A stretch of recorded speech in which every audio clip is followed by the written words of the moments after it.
In this video, part 2 of the key components of a letter of intent, we're going to walk through items 8 through 14 of the key elements of a letter of intent. If you're an acquirer, things you need to have in the document. If you're a seller, things you should be looking for in the document. If you haven't seen the video from earlier this week, we'll put a thumbnail here, also put a link in the description here as well. And this will give you a pretty comprehensive and well-rounded understanding of what an LOI should really incorporate. And if you're selling a business and you're evaluating the veracity or the quality of an LOI, the things you should be looking for. Different situations, people will add in additional items as well. However, this will give you a pretty well-rounded understanding of 95% of what should be there. So to that effect, and continuing from the last video, the last item we had talked about was financing contingencies. So are there any pieces of the financing that must come into place for the buyer to be capable to buy the business? And continuing along that idea, number 8 is, are there any necessary approvals? And so if it's a private equity firm, they typically will have an investment committee. If it's a search fund, they will typically have a search fund equity provider that needs to give a final sign-off. If it's a privately held company, they'll usually have a corporate development group, and depending on the size of the deal, what executives need to be involved and signed off. There's almost always some level of approval that's necessary, and you really want to dig into it as a seller to say, has this been pre-approved? Because oftentimes, the investment committees will give a blessing to something with the idea that if nothing material that's unexpected pops up, it's going to get approved.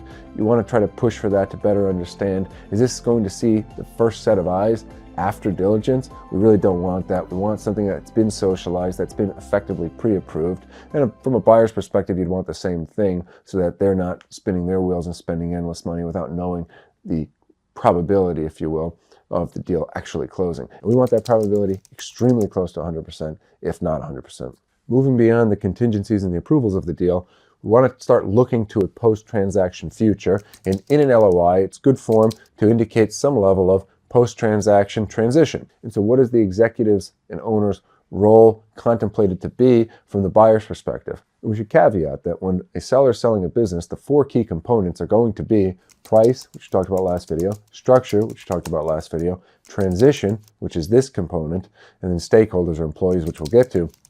But transition is an extremely important part. The same exact deal, but in one situation asking a seller to stay on board for 2 years versus another situation asking a seller to stay on board for 45 days is a materially different offer. And so it's very important for sellers to look for what is the ongoing expectation of involvement, and from a buyer's perspective to be very clear about that as well. And again, a year is not always a year, it's not always a year. If the involvement is being in the office and doing work every day, that's very different than saying, be available for a weekly phone call for an hour. So the transition and how that is likely to take place is an important thing to be very clear about in the letter of intent.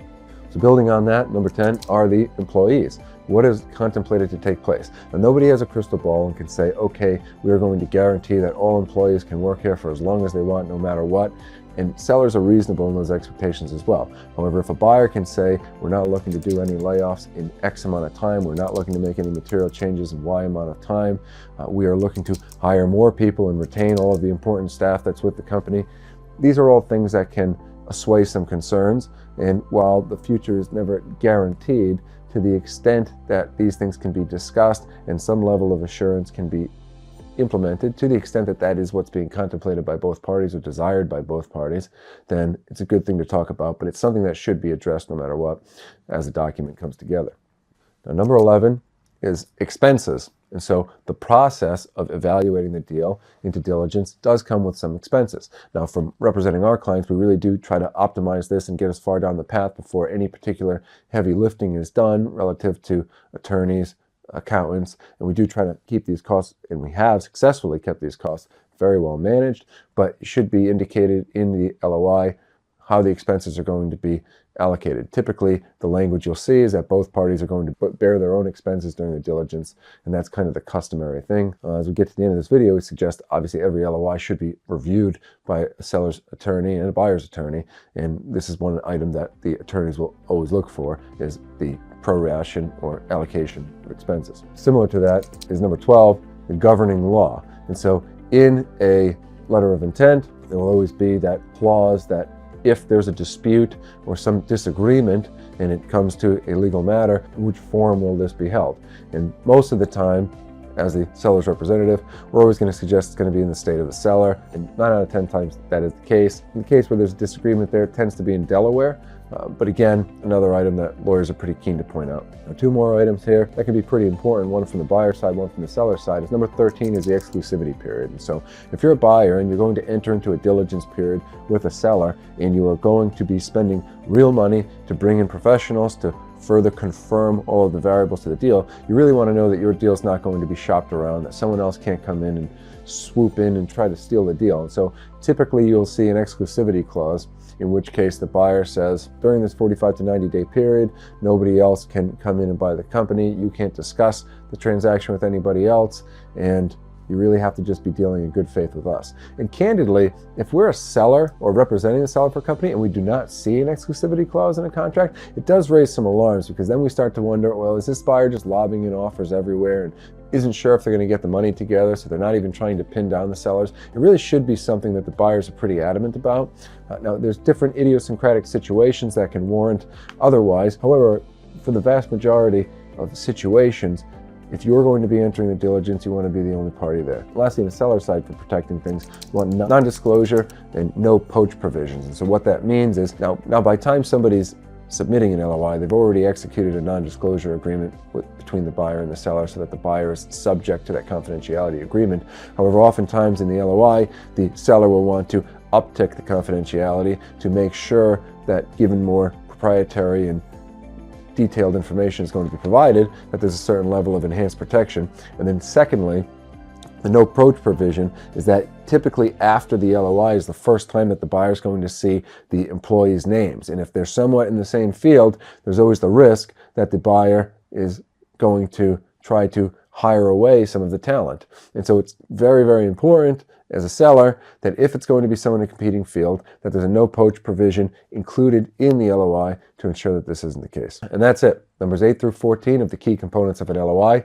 And now we're going to summarize all 14. 1, the narrative. 2, the price. 3, the transaction type. 4, the transaction structure. 5, the diligence requests and timing. 6, the closing date. 7, financing contingencies. 8, necessary approvals. 9, expected transitions and roles. 10, employee considerations. 11, expenses and their allocation. 12, governing law. 13, the exclusivity period. And 14, the non-disclosure or no-poach. And so, if you are selling a business, these are all the things you want to look for. And if you are buying a business and you want your offer to be taken serious, I would suggest going through all 14 of these, and whether it's a sentence or a small paragraph, addressing each one of these will add a great deal of veracity and credibility to your offer in a business. And if there's one final thought, have an attorney review the LOI. Whether you're a buyer, you want to make sure you're tying up all the loose ends, particularly those relevant to the specific facts and circumstances that you're walking into. And if you're a seller, you want to do the same thing as you're receiving the LOI to make sure that everything's on the up and up, and that from a legal perspective, the business terms jive with the legal side of things. And so that's the thought for today. The key components of an LOI, part 2. Hope the week continues to go well for everyone. Keep pushing forward. God bless. We'll see you next time.